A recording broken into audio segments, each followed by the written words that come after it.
The date is May 8th, 1945, Victory in Europe Day. Across the English Channel, two massive artificial harbours lie anchored off the coast of Normandy, structures so vast they dwarf entire coastal towns. These are the Mulberry harbours, Britain's greatest engineering triumph of World War II. Each one stretches for miles along the French coastline, concrete caissons the size of five-storey buildings, creating breakwaters that protected the Allied supply lines. For 11 months, these floating giants had served their purpose, channeling 2.5 million men, 500,000 vehicles, and 4 million tons of supplies onto the beaches that would liberate Europe. But now the guns had fallen silent. The Nazi surrender was complete, and these colossal structures, along with hundreds of smaller components scattered along the Normandy coast, suddenly had no purpose. The war was over, but a new mystery was just beginning. What really happened to Britain's 15 giant floating harbours after the guns fell silent? To understand the scale of what vanished, you need to grasp what the Mulberry harbours actually were. These weren't simple docks or piers. They were complete artificial ports, conceived in the desperate strategic planning of 1942, when Churchill himself demanded harbours that could be towed across the Channel. The British constructed two complete systems, Mulberry A for the American beaches and Mulberry B for the British sector at Arromanches. Each harbour required 213 enormous concrete caissons called Phoenix units, ranging from 2,000 to 6,000 tons each. The largest stood 60 feet high. Beyond these were the bombardon floating breakwaters, massive cruciform steel structures that floated on the surface. Then came the whale floating roadways, flexible steel bridges that rose and fell with 20-foot tides, allowing trucks to drive directly from ships to shore. In total, the Mulberry project consumed 1.5 million tons of concrete and steel, more material than Britain used for all other military construction in 1944. The individual components tell an even more staggering story. Britain built 213 Phoenix caissons in specially constructed dry docks along the Thames, in Scottish locks, and in Southampton. They fabricated 23 massive pierheads, floating steel platforms the size of football fields.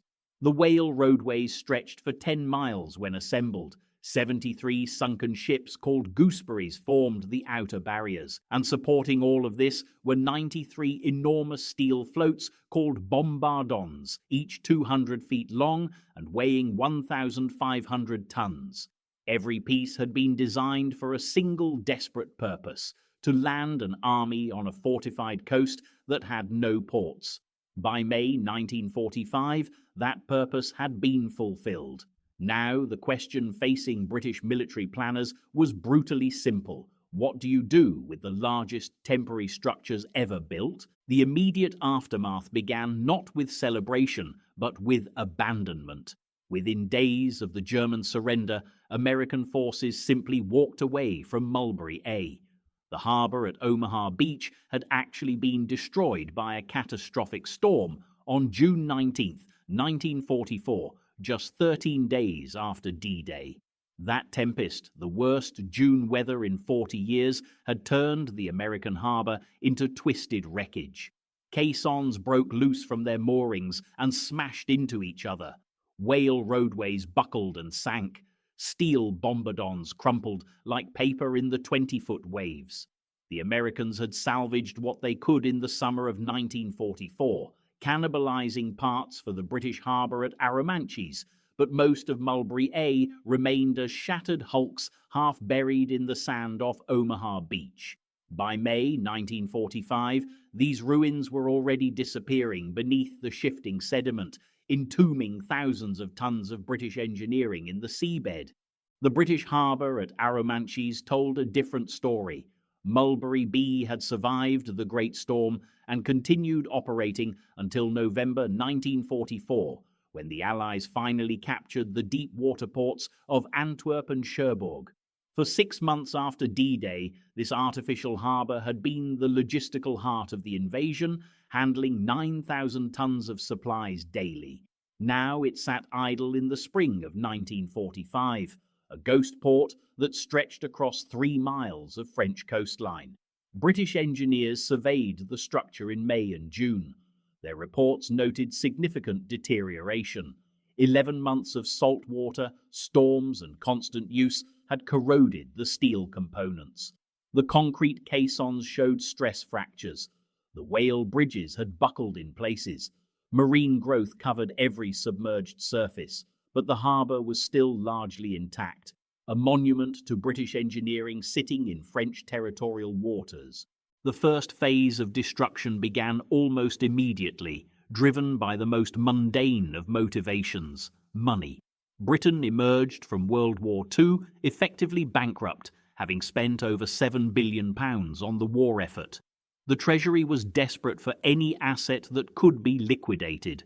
In June 1945, the Admiralty commissioned a study on the salvage value of the Mulberry components. The report made grim reading. Recovering the Phoenix caissons would require specialized equipment, cutting crews and tugboats, all of which Britain desperately needed for commercial shipping recovery. The steel in the whale roadways had value, but much of it was corroded beyond reuse. The bombardon floats were too damaged to tow back to Britain. The cost of salvage would exceed the scrap value by a factor of 3. The British government made a calculated decision. They would take what was easily accessible and abandon the rest. Between July and September 1945, salvage crews descended on Arromanches with cutting torches. They focused on the whale floating roadways first. These flexible steel bridges had been built from standard rolled steel joists that could be cut, loaded onto transport ships, and sold as raw material. Teams of workers in small boats moved along the roadways, cutting them into manageable sections. The pieces were loaded onto barges and towed to Cherbourg, where they were transferred to cargo ships bound for British scrapyards. By October 1945, all 10 miles of whale roadway had been removed from Arromanches. The distinctive floating bridges that had carried an army onto France simply ceased to exist, reduced to ingots in the smelters of Sheffield and Birmingham. The pierheads proved more challenging. These massive floating platforms had been engineered to rise and fall with the tide while remaining stable enough for 50-ton cranes to operate on their decks. Each one was a complex assembly of steel girders, flotation chambers, and mooring systems. The salvage crews focused on stripping valuable components first: the winches, the bollards, the steel decking. Then they breached the flotation chambers and let the North Sea claim the rest. By November 1945, 17 of the 23 pierheads had been deliberately sunk in deep water off the Normandy coast. They rest there still, scattered across the continental shelf, occasionally snagged by fishing trawlers whose nets drag across their barnacle-encrusted frames. The Phoenix caissons presented an entirely different problem. These enormous concrete boxes had been designed to last. Each one had been built with reinforced concrete walls 3 feet thick, designed to withstand direct hits from German artillery. They were far too large to transport economically and too solid to break up with the equipment available in 1945. The Admiralty's solution was elegant in its simplicity. They would leave them exactly where they were. In August 1945, the British government formally gifted the remaining Phoenix caissons to France. 33 of these concrete giants became permanent fixtures at Arromanches, forming an artificial reef that still shelters the beach from winter storms. The French, practical as ever, simply incorporated them into their coastal defences. But this official narrative of orderly salvage and gift-giving conceals a more chaotic reality. As British crews worked the official salvage operation, unofficial scavengers were already stripping anything of value from the abandoned components. French civilians arrived in rowboats at low tide, prying loose brass fittings, copper wiring, and steel plates. The Mulberry harbours had been built with premium materials: bronze propellers on the tugs, stainless steel fasteners, sealed bearings packed with precious lubricants. In the desperate shortages of 1945 France, these represented genuine wealth. Entire villages along the Normandy coast supplemented their income by scavenging the wrecks. Some became remarkably bold. In September 1945, British Guards caught a group of French entrepreneurs attempting to cut away an entire caisson's steel reinforcement bars. They had been working for 3 weeks, night after night, slowly excavating tons of rebar from the concrete. The bombardon floating breakwaters met perhaps the strangest fate. These massive cruciform floats had been a British innovation designed to absorb wave energy while remaining anchored by their own weight. 73 had been deployed on D-Day, but the June storm had destroyed more than half of them. The survivors floated loose along the Normandy coast throughout the summer of 1944, occasionally washing ashore or colliding with ships. By 1945, most had drifted far from their original positions. In July 1945, French fishermen reported finding a bombardon grounded on a sandbar near Calais, more than 100 miles from Arromanches. Another turned up in a cove near Cherbourg, being used by local fishermen as an impromptu dock. British salvage teams attempted to round them up, but the logistics proved impossible. The bombardons were too heavy to tow economically and too dispersed to collect systematically. The Admiralty issued a notice declaring them abandoned property. Within months, French scrappers had carved them into pieces, melting down the steel for reconstruction projects. Phase 2 of the Mulberry story involves the components that never made it to France. When the war ended in May 1945, Britain still had reserve Phoenix caissons and other Mulberry components waiting in British ports. These represented a massive investment, built between 1943 and 1944, that had never been deployed. 23 Phoenix units sat in dry docks along the Thames. More rested in Scottish locks where they'd been constructed. Thousands of tons of steel bridge components were warehoused in Southampton and Portsmouth. The question of what to do with this strategic reserve sparked intense debate in Whitehall throughout the summer of 1945. The War Office initially proposed preserving some units for potential future amphibious operations. The Japanese War was still raging in August 1945, and planners envisioned the possible need for artificial harbours in the Pacific. 20 Phoenix caissons were earmarked for potential deployment to Okinawa to support the planned invasion of Japan. Engineers began assessing which units could be towed the vast distance across 2 oceans. But then the atomic bombs fell on Hiroshima and Nagasaki. Japan surrendered on August 15, 1945. The Pacific War ended, and with it, any military justification for maintaining the Mulberry Reserve components. The British Treasury moved swiftly. In September 1945, they authorized the sale of all remaining Mulberry components as surplus military equipment. The auctions began in October at Southampton docks. Scrap dealers bid on Phoenix caissons by the ton, calculating the value of the embedded steel reinforcement versus the cost of breaking up the concrete. Private construction companies bid on complete units, hoping to repurpose them as floating docks or offshore storage platforms. The prices were shockingly low. Phoenix caissons that had cost £30,000 each to build in 1943 sold for £2,000 to £5,000 in 1945. Some went for less than their scrap value, bought by speculators betting they could find creative uses for giant concrete boxes. Several Phoenix units found unexpected second lives. In November 1945, a London construction firm purchased 4 caissons with the intention of towing them up the Thames to create a temporary deep-water wharf for post-war reconstruction. They succeeded in moving 2 units before winter storms made towing too dangerous. Those 2 caissons were sunk in a carefully prepared berth at Tilbury Docks, where they served as the foundation for a cargo pier that operated until 1962. The other two caissons were abandoned in the Thames estuary, where they became navigation hazards. Trinity House, responsible for maritime safety, eventually had them demolished with explosives in 1947. Divers can still find fragments of their shattered concrete on the estuary bottom, mixed with the sediment and shells. 3 Phoenix caissons were purchased by a visionary engineer named Guy Maunsell, who later became famous for building the anti-aircraft sea forts in the Thames estuary. Maunsell recognized that the caissons were essentially floating concrete platforms that could be sunk and stabilized in shallow water.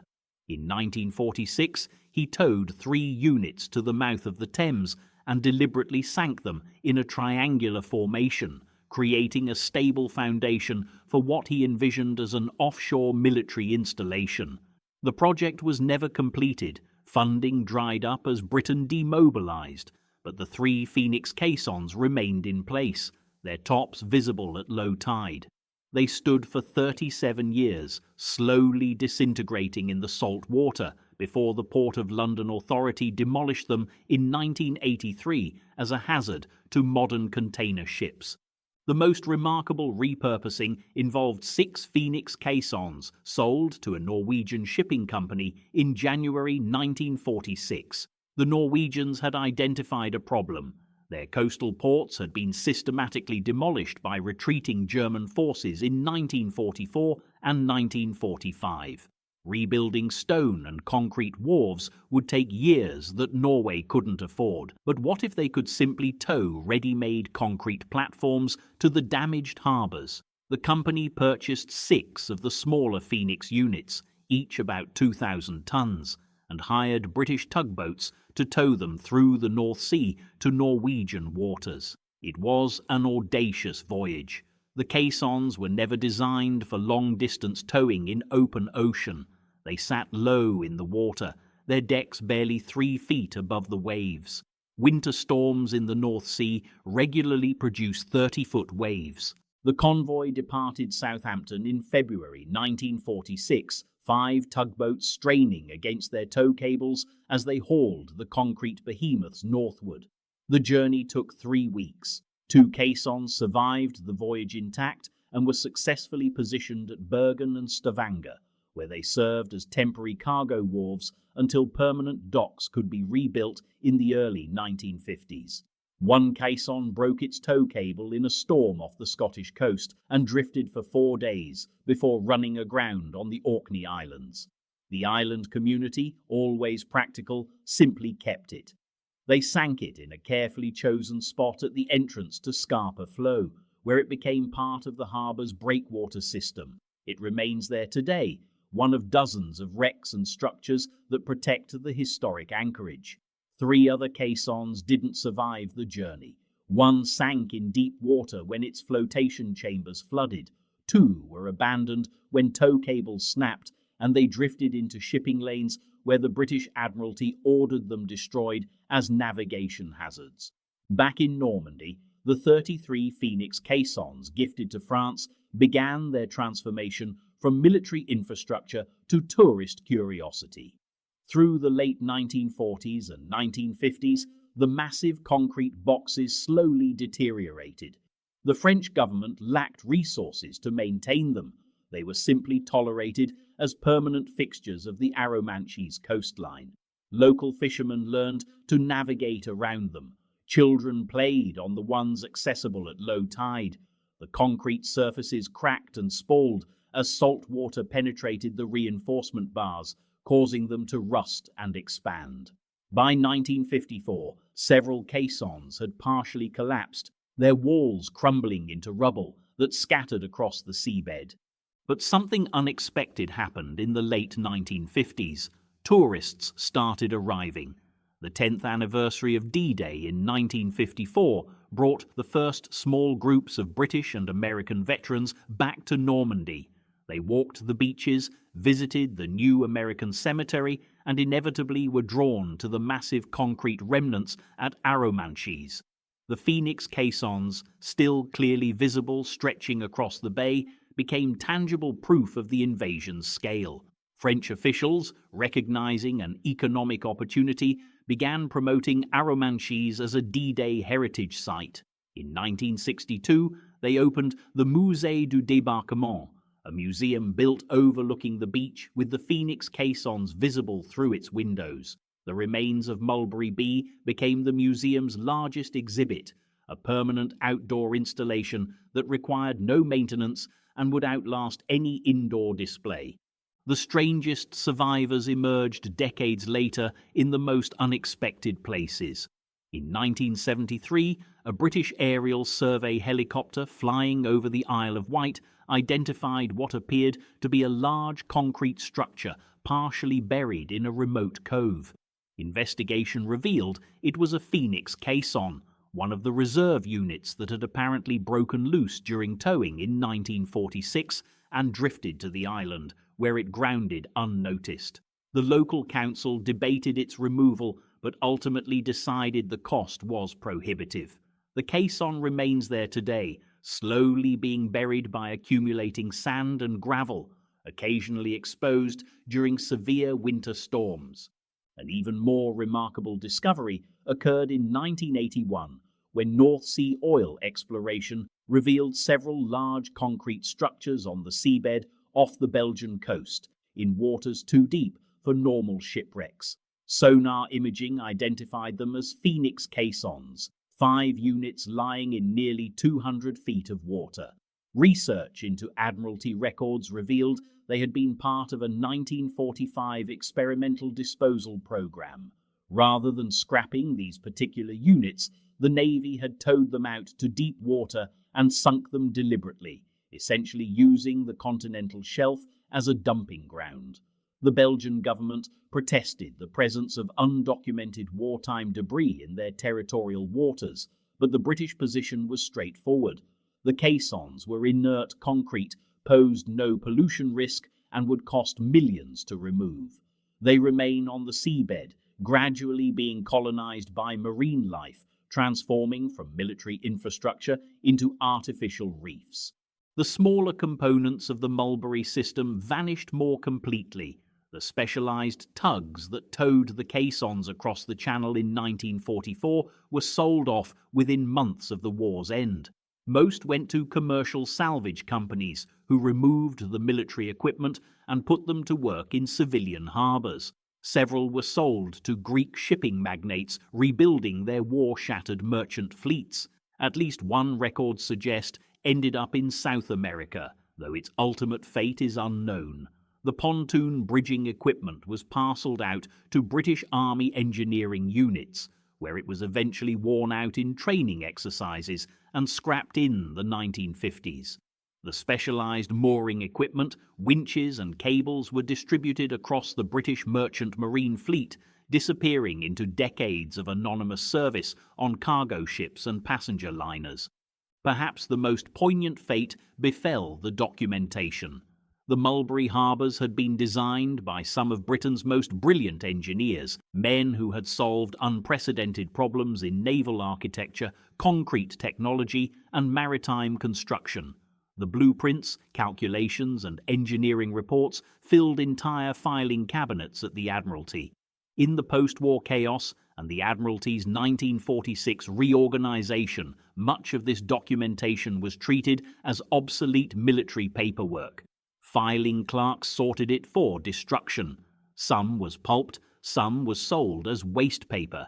By the 1950s, when historians and engineers began seeking comprehensive records of the Mulberry project, they found significant gaps. Entire categories of technical drawings had simply vanished. What survived was often incomplete or contradictory. The full engineering knowledge that had created history's largest artificial harbours had been treated as disposable, yet some unexpected archives survived. In 1967, a researcher discovered a complete set of Phoenix caisson construction blueprints in a private collection. They had been taken home by a retired engineer as souvenirs in 1945. In 1974, a demolition crew clearing out a warehouse in Southampton found 3 crates of Mulberry component models. scale replicas used in wave tank testing at the National Physical Laboratory. These delicate models, representing hundreds of hours of precision craftsmanship, had been abandoned and forgotten for nearly 30 years. They were donated to the Imperial War Museum, where they remain in the collection today, giving modern visitors a tangible connection to the engineering triumph. The human stories attached to the Mulberry's fate are equally fragmentary. The thousands of workers who built the caissons in 1943 and 1944, concrete pourers, steel fixers, welders, simply returned to peacetime construction work. No reunions were held, no veterans associations formed. It was just a job, albeit an unusual one, and when it ended, they moved on. A few kept souvenirs, brass nameplates from caissons, fragments of the special rapid hardening concrete, photographs of the massive structures under construction. These items occasionally surface at auction houses or in estate sales, curious artifacts from a forgotten home-front war effort. The French families who scavenged the Mulberry remains have their own memories, passed down through generations. In Arromanches and the surrounding villages, elderly residents still recall fathers and grandfathers who supplemented farming income by cutting steel from the abandoned structures. Some families built entire barns using steel beams salvaged from the Whale roadways. One farmer constructed a cattle feeder from what he claimed was a piece of a bombardon float, a massive steel trough that served his herd for 40 years before finally rusting through in the 1980s. These humble repurposings represent the Mulberry Harbour's most complete transformation, from instruments of liberation to the mundane infrastructure of rural French life. By the 1990s, the Phoenix caissons at Arromanches had achieved a curious dual status: historical monuments and coastal infrastructure. The French government officially classified them as protected war memorials in 1993, meaning they could not be demolished or significantly altered. Yet they also functioned as a highly effective breakwater, sheltering Arromanches beach and harbour from the full force of North Atlantic storms. Marine biologists studying the structures in 1995 found they supported remarkably diverse ecosystems. The submerged portions hosted colonies of mussels, barnacles, and sea anemones, while the exposed concrete provided nesting sites for seabirds. The Mulberry remnants had become an accidental nature reserve, a concrete reef that would likely outlast most of the stone harbours built in the same era. The final Phoenix caisson discovery came in 2004, revealed not by research but by weather. An exceptionally severe winter storm eroded a section of beach near Courseulles-sur-Mer, exposing what locals initially thought was a natural rock formation. Closer inspection revealed poured concrete with corroded steel reinforcement bars, clearly man-made. Archaeological investigation identified it as a Phoenix caisson that had broken loose during the Great June 1944 storm, drifted to shore, and been gradually buried by 60 years of sand accumulation. The local community debated excavating it fully versus leaving it partially buried. Practical concerns won. Excavation would be expensive and serve no real purpose. The caisson was documented, then allowed to be reburied by natural sand movement. It may be exposed again someday, or it may remain hidden for centuries, an archaeological surprise waiting for some future storm to reveal it. Today, the most accessible Mulberry remains are those 33 Phoenix caissons still visible at Arromanches. They sit in neat rows offshore, their tops jutting above the water at low tide, slowly surrendering to the sea. The concrete has degraded significantly. Chunks break off during storms, marine organisms bore into the softening surface, and the steel reinforcement has rusted to the point of failure in many locations. Engineers estimate that the structures are losing approximately 1% of their mass each year to erosion and collapse. At this rate, they will be reduced to rubble-covered reefs by the end of the 21st century. France has no plans to preserve them. The cost would be astronomical, and there's a certain poetry in letting them slowly return to the sea that they once bridled. The Mulberry harbours stand as perhaps the clearest example of how even the mightiest achievements of wartime urgency can become peacetime embarrassments. These structures consumed resources equivalent to building a medium-sized city. They employed engineering innovations that wouldn't be seen again until offshore oil platforms in the 1960s. They solved what appeared to be an impossible problem, landing an army on a defended coast without capturing a port. Yet within a year of their triumph, they were considered worthless enough to abandon, scrap, or give away.